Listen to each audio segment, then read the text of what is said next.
시편 150편 1절에서 6절 말씀 한 절씩 교독하시겠습니다. 시편 150편입니다. 한 절씩 교독합니다.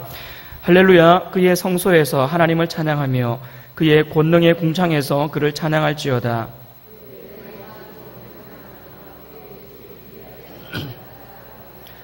나팔 소리로 찬양하며 비파와 수금으로 찬양할지어다.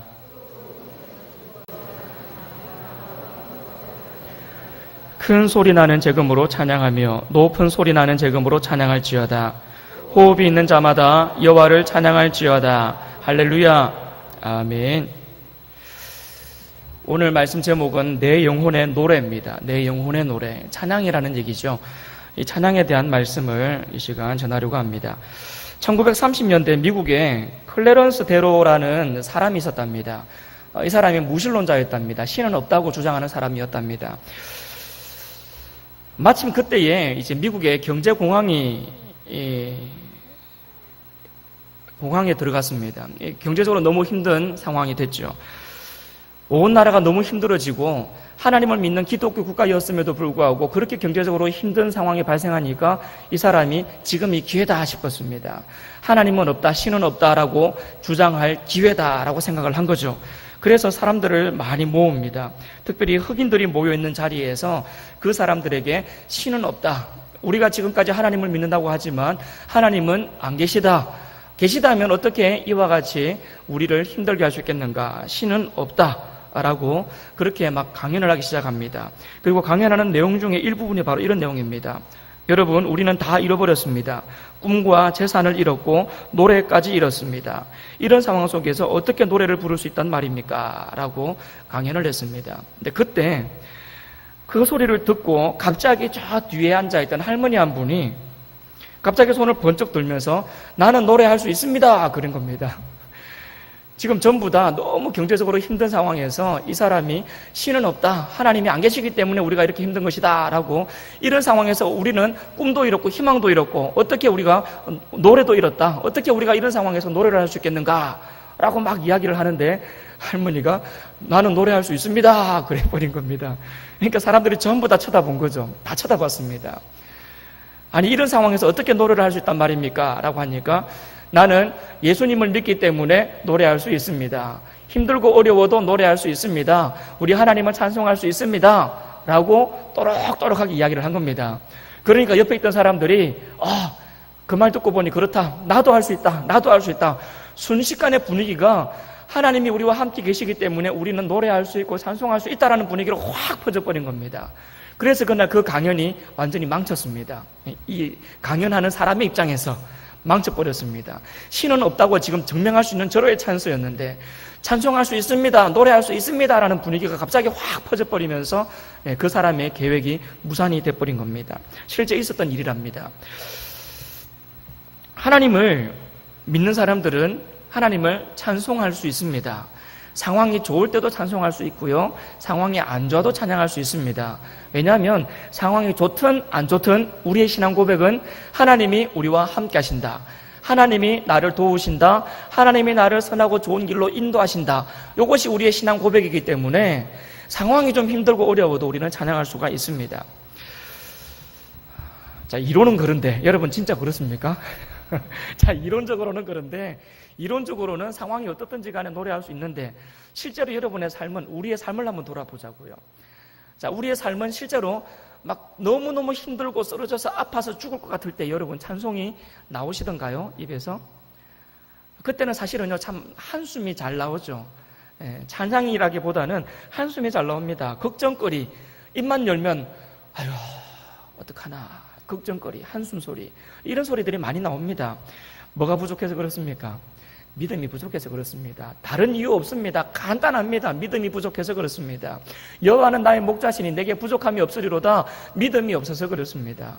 그 믿음이 있다면 당장 좀 이런저런 잘 안 풀리는 일이 있어도 그 속에서 찬양할 수 있습니다. 우리의 신앙 고백처럼 하나님이 나와 함께 하시기 때문에 찬양할 수 있습니다. 지금 당장은 좀 어려워도 시간이 조금만 지나면 하나님께서 나를 선한 길로 인도하실 거기 때문에 다시 말하면 선한 길로 인도해가는 과정이기 때문에 당장 조금 힘들어도 괜찮은 겁니다. 왜요? 하나님이 나와 함께 하시니까요. 그래서 우리는 항상 이 찬양을 입에 달고 살아야만 합니다.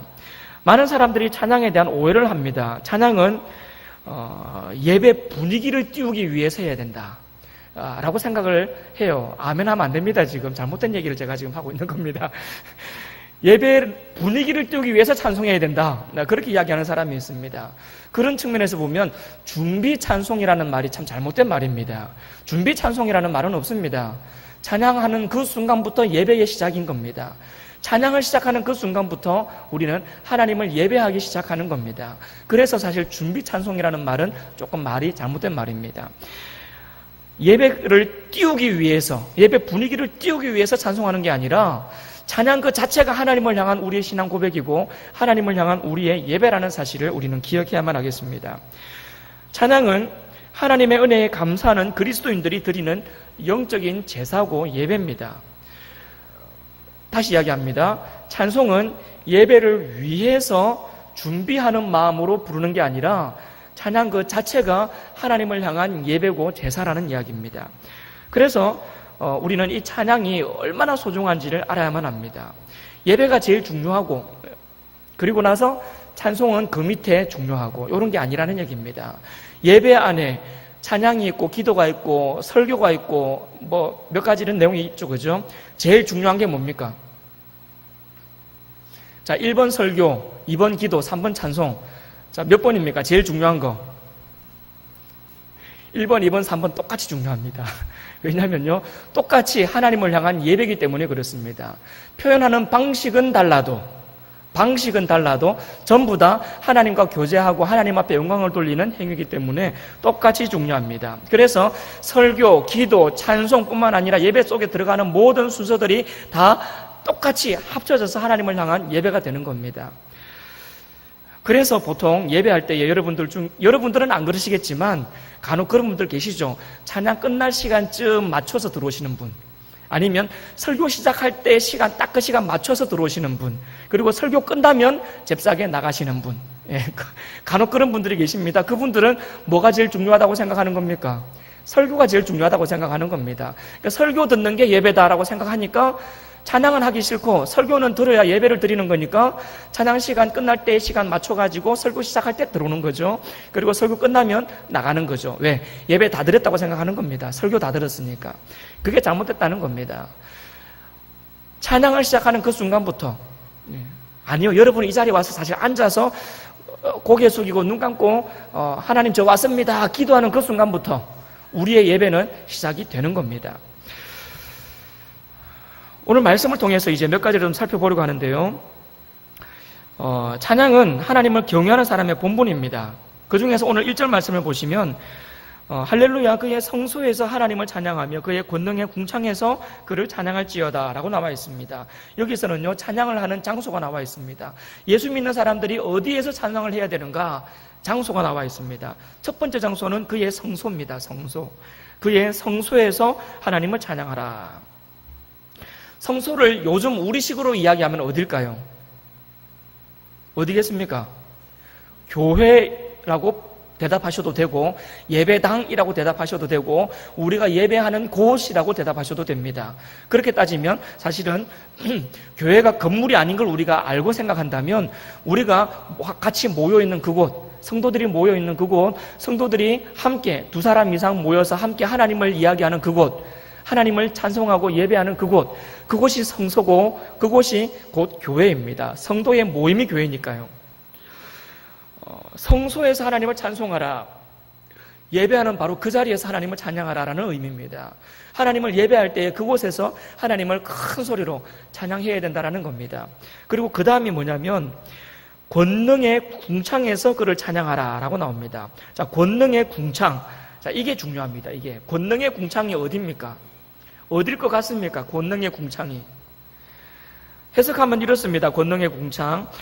하나님의 권능이 나타나는 온 우주. 이렇습니다. 권능의 궁창. 이 말은 하나님의 권능이 나타나는 온 우주.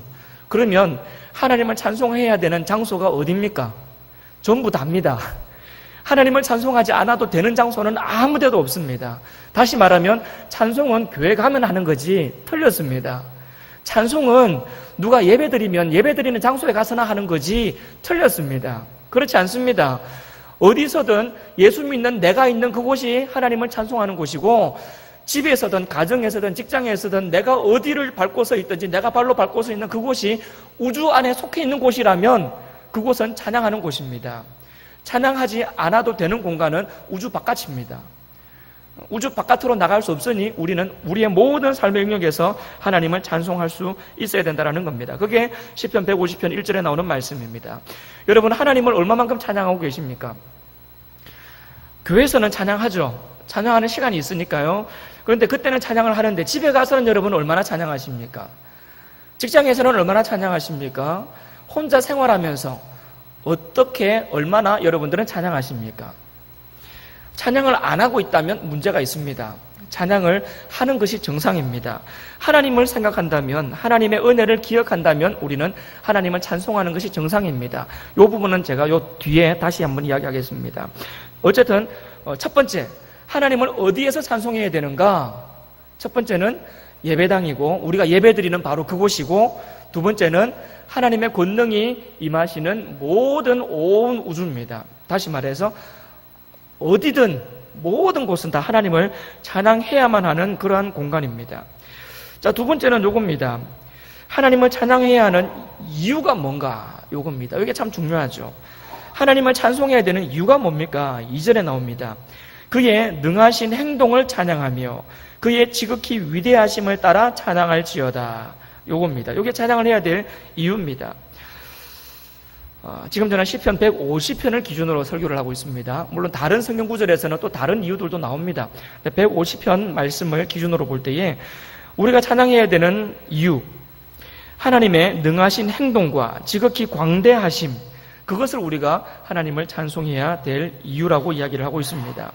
능하신 행동이 뭡니까? 하나님의 능하신 행동, 하나님의 능하신 행동, 그것은요 하나님이 행하신 천지 창조, 그 일입니다.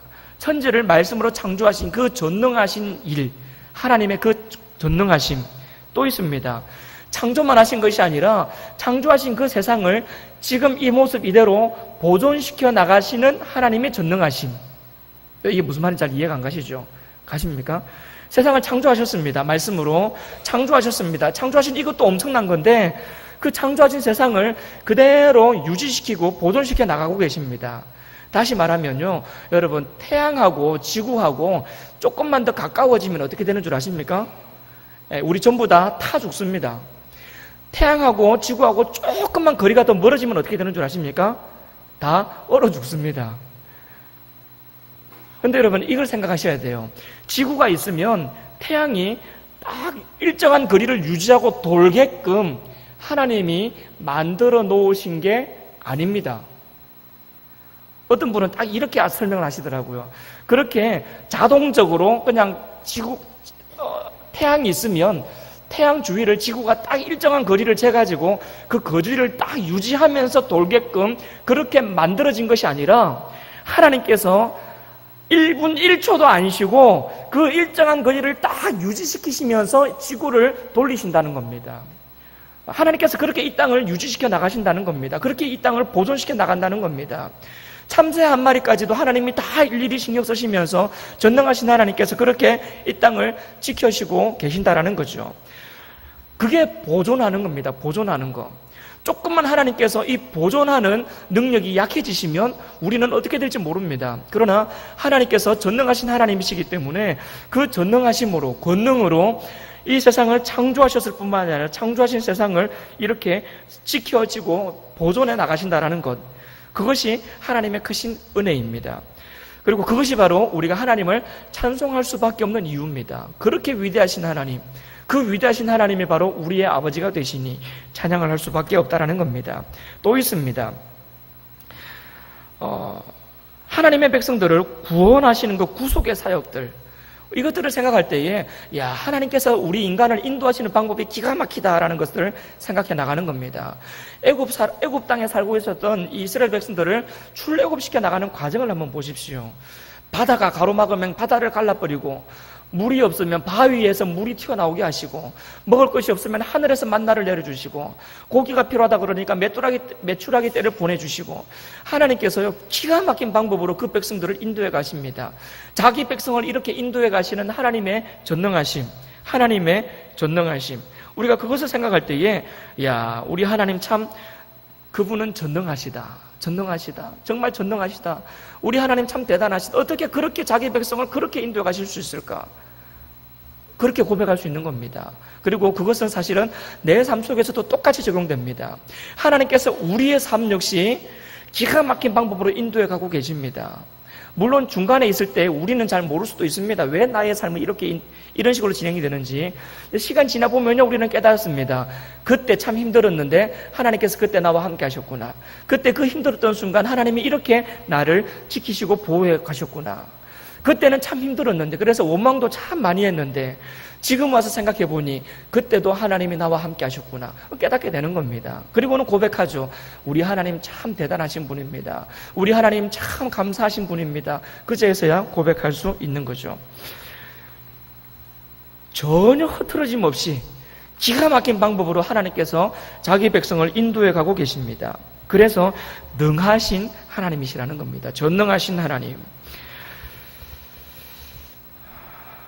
그게 능하신 행동을 찬양하는 거고, 그리고 그의 지극히 위대하심을 따라 찬양할지어다. 위대하심. 사실 이 위대하심도 똑같이 이 전능하심과 같은 맥락으로 이해하시면 됩니다. 그런데 한 가지를 더 이야기하자면, 하나님을 위대하다라고 표현할 때는 우리가 한 가지를 의미를 더 포함시킵니다. 뭐냐면요, 하나님의 은혜라는 개념을 포함시킵니다. 무슨 말인지 아마 지금은 잘 이해가 안 되실 겁니다. 여러분, 하나님의 사랑을 위대한 사랑이라 그러죠. 우리를 향하신 하나님의 사랑을 위대한 사랑이라고 이야기합니다. 이 위대한 사랑이 큰 사랑이기 때문에 위대한 사랑이라고 말하기도 합니다. 그런데 왜 하나님의 사랑을 위대한 사랑이라고 이야기하느냐면, 위대한 이유는 그렇게 우리를 사랑해줘 봐야 하나님 앞에 어떠한 것도 하나님 앞에 제대로 된 삶이나 어떠한 보답할 수 있는 것이 없는데, 그럼에도 불구하고 하나님이 다 알면서도 그런 우리를 용납하시고 그런 우리를 구원해 주셨다라는 겁니다. 그래서 그 사랑이 위대한 사랑입니다. 부모님의 자식을 향한 사랑이 왜 위대한 사랑입니까? 자식 새끼 잘 키워놔봐야 크면 자기 갈 길 가버리지 않습니까? 그럼에도 불구하고 그 자식을 끝까지 사랑하는 내리사랑, 그게 부모님의 사랑입니다. 그래서 그 사랑이 위대한 사랑이라고 하는 겁니다. 내가 너한테 이만큼 해줬으니 너도 나한테 이만큼 해라. 그거는요, 위대한 사랑 아닙니다. 그건 위대한 사랑 아니에요. 내가 이만큼 해줘도 해준 그만큼 100분의 1, 1000분의 1도 다시 돌아오지 않을 것 뻔히 알면서도 베푸는 사랑. 그래서 그 사랑이 위대한 사랑입니다. 우리를 향하신 하나님의 사랑이 그래서 위대한 사랑입니다. 구원해줘 봐야 하나님의 영광이 되는 삶을 제대로 살아가지 못할 것 뻔히 아시면서도 불구하고 그런 우리를 사랑하셔서 구원해 주신 하나님의 사랑. 그래서 그 사랑을 우리는 위대한 사랑이라고 하는 겁니다. 감히 우리가 생각 못할 사랑, 우리 머리로는 청량할 수 없는 사랑, 그 사랑, 위대한 사랑이라고 이야기하는 겁니다. 하나님의 지극히 위대하심을 따라 찬양할지어다.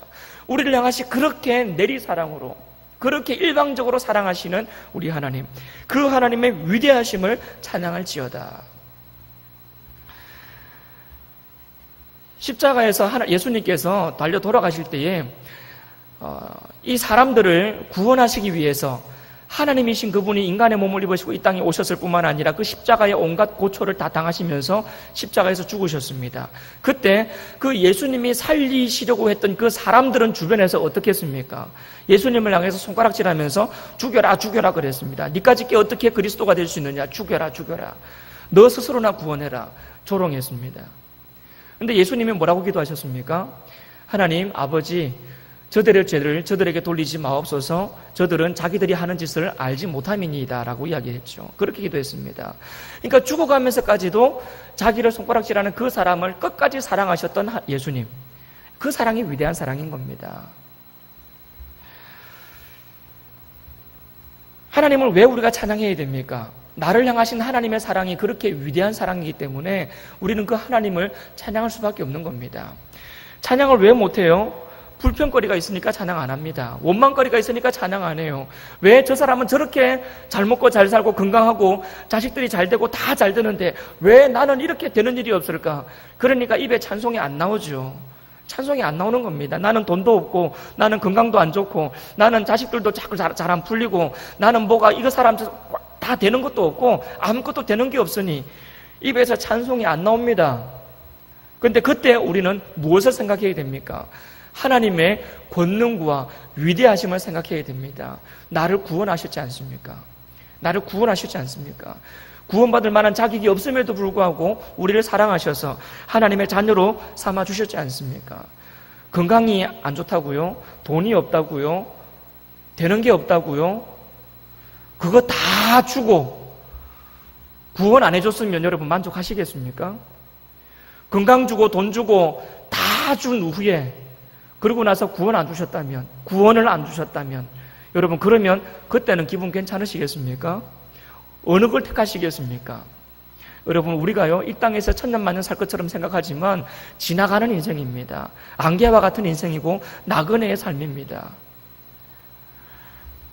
이 땅에서 좀 없어도 괜찮습니다. 왜요? 구원받았지 않습니까? 천국 갈 거지 않습니까? 천국 가서 하나님 품에서 영원히 하나님 안에서 살 거지 않습니까? 그것보다 더 중요한 게 뭐가 있겠습니까? 그것보다 더 중요한 게 뭐가 있겠습니까? 아무것도 없어도 하나님을 찬송할 수 있습니다. 왜요? 구원받았으니까요. 되는 게 진짜 없어도요 하나님을 찬송할 수 있습니다. 구원받았으니까요. 그 구원이 나에게 이미 주어졌으니까요. 그런데 그 구원으로 인하여서 기뻐하고 찬송하면요 하나님께서 계속 그렇게 안 주십니까? 다른 것도? 아니요. 감사합니다. 하나님 감사합니다. 구원해 주신 하나님의 은혜 감사합니다. 나를 향하여 위대한 사랑을 허락해 주신 하나님의 은혜 감사합니다. 내가 무엇으로 감사하겠습니까? 그저 감사하고 그저 찬송합니다. 하나님이 그 사람 그냥 놔두시겠습니까? 하나님이 만드신 세상에서, 하나님이 다스리시는 세상에서 그렇게 하나님 앞에 감사하고 찬송하는 그 사람을 하나님이 그냥 놔두시겠습니까? 시기를 땡기실 겁니다. 내가 요 때가 되면 복 주겠다. 그때까지만 훈련해라. 그때까지만 준비하고 연습해라. 했다가도요 하나님을 찬송하고 그런 상황과 환경 속에서도 하나님 앞에 영광 돌릴 때에 됐다. 너는 됐다. 연습 안 해도 되겠다. 됐다. 너는 됐다. 하나님께서 복 내려주실 때가 빨리 다가오는 줄로 믿습니다. 어떤 사람에게요? 어떤 사람에게요? 하나님을 찬송하는 사람에게요. 감사하는 사람에게요. 온 세상 만물을 창조하셨고 그 창조하신 세상을 한치의 오차도 없이 이 큰 우주를 한치의 오차도 없이 보존해 가시는 우리 하나님의 그 전능하심 그리고 갚을 아무런 능력도 없는 우리들에게도 그냥 하나님의 사랑을 쏟아 부어 주신 배신당할 거 알면서도 그냥 쏟아주시고 또 한 번 우리를 용납해 주신 하나님의 그 위대하신 사랑 우리가 그 위대하심을 생각할 때에 우리는 하나님을 찬송할 수밖에 없습니다.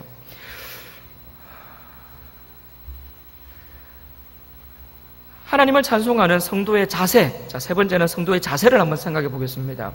자세는요, 성도의 자세는 그 신앙 상태를 반영합니다. 우리의 신앙이 어떤 상태인가를 우리의 찬양을 보면 알 수 있다는 겁니다. 오늘 150에 보시면 3절부터는 어떻게 나오냐면 나팔 소리로 찬양하고 비파와 수금으로 찬양하고 소고치며 춤추어 찬양하고 현악과 퉁소로 찬양하고 큰 소리 나는 재금으로 찬양하고 높은 소리 나는 재금으로 찬양할지어다. 뭡니까? 온갖 여러 가지 악기들이 다 나옵니다. 악기만 나오는 게 아니라 소고치며 춤추어 찬양하며라고 했으니까 우리 몸까지도 다 이야기합니다. 온갖 악기, 심지어 우리 몸까지 다 동원해가지고 모든 것을 동원해서 하나님을 찬양하라라고 이야기를 하고 있습니다. 하나님을 찬양하는 자세가 뭡니까? 내가 할 수 있는 모든 것을 다해서 하나님을 찬양하는 겁니다. 여러분 저기 드럼 보이시죠? 은광교회는 드럼 언제부터 낮았습니까? 옛날 여러분도 아시지 않습니까? 옛날에는 교회 드럼 못 갖고 들어왔습니다. 어떻게 거룩하고 경건한 교회 예배당에 드럼같이 딴따라가 들어올 수 있습니까? 드럼 못 들어왔습니다. 그런데 여러분, 더 거슬러 올라가면요, 사실 교회 안에 피아노도 없었습니다. 왜냐하면 피아노는 술집에서 주로 연주가 되었었거든요. 그래서 피아노는 교회 예배당에 덕 갖고 들어올 수가 없었습니다. 오르간만 있었죠, 교회 안에서는. 그런데 시간이 지나면서 이제 조금씩 바뀐 겁니다. 피아노도 들어오고, 언제부턴가 이 드럼도 들어오고, 또 기타도 들어오고. 옛날에 만약에 저렇게 드럼 치고 기타 치면서 했으면요, 아마 어른들 난리 났을 겁니다. 어떻게 교회 안에서 그럴 수가 있냐고. 지금은요, 없으면 서운하지 않습니까? 우리도 좀 이렇게 젊은 사람들이 와서 좀 이렇게 좀 했으면 좋겠다. 여러분 다 그런 생각 가지고 계시지 않습니까? 시간이 바뀐 거죠. 그러면 여러분, 옛날 사람들 생각이 맞는 겁니까? 요즘 우리 생각이 맞는 겁니까? 요즘 우리 생각이 오히려 더 맞습니다. 하나님이 주신 모든 것들 선하게 쓰면요, 버릴 것이 하나도 없습니다. 하나님이 주신 것을 왜 우리가 술집한테 뺏기고 왜 우리가 다른 사람들한테 뺏기는 겁니까? 하나님이 주신 것, 우리가 하나님 앞에 가지고 나와서 귀하게 선하게 쓰면 되는 겁니다. 우리가 할 수 있는 모든 것을 다 동원해서 우리가 하나님을 높이고 찬양하는 겁니다. 내가 가진 것들 중에서 가능하면 나의 가진 모든 것을 총동원해서 하나님을 찬양하는 데 쓸 수만 있다면 여러분 얼마나 좋겠습니까? 여러분, 손은 왜 있습니까?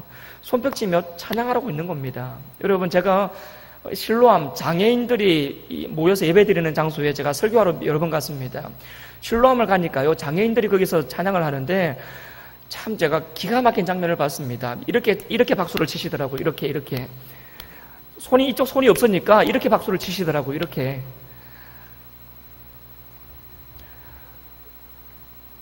우리는 그렇게 안 하잖아요.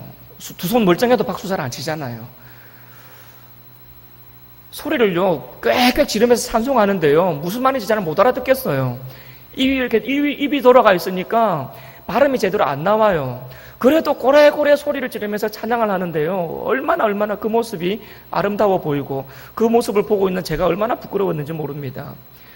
여러분, 그렇게 없어도 찬송하고 망가져 있어도 하나님을 찬송하는데 하나님이 주신 건강한 모든 것들을 가지고 우리가 하나님을 찬송하지 않는다면 죄죠. 여러분, 그거 죄입니다. 우리가 할 수 있는 모든 것을 동원해서 하나님을 찬양한다면 하나님 얼마나 기뻐하실까요? 우리 하나님 얼마나 기뻐하실까요?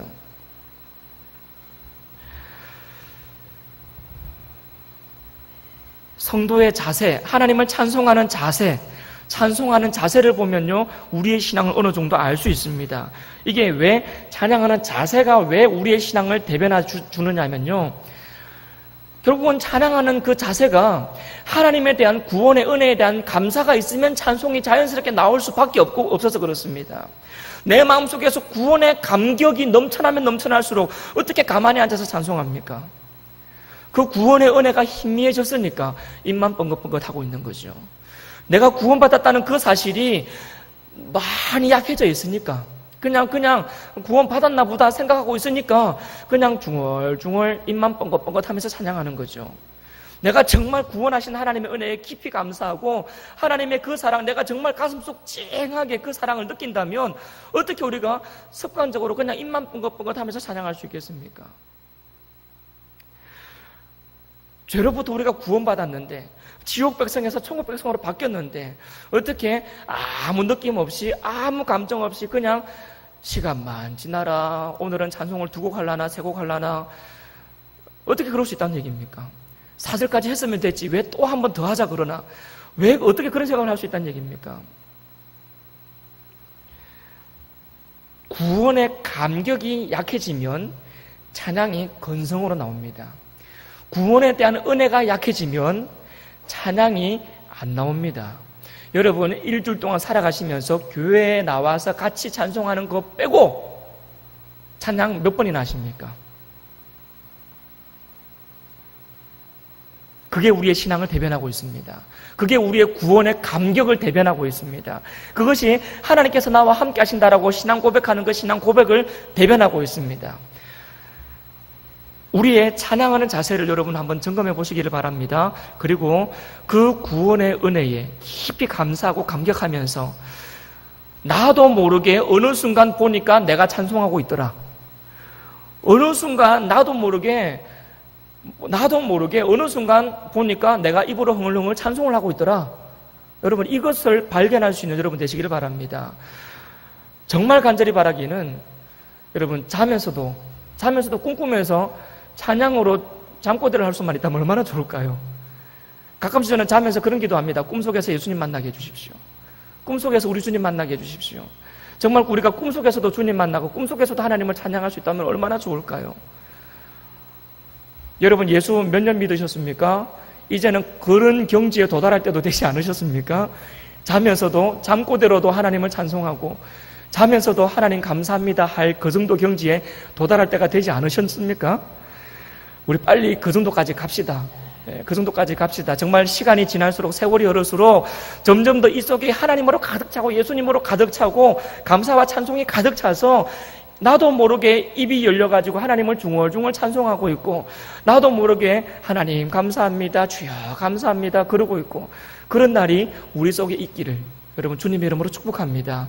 입만 벌리면 아이고 죽겠다 그런 우리가 아니라 입만 열면 감사합니다, 입만 열면 하나님 찬송합니다, 입만 열면 하나님 감사합니다.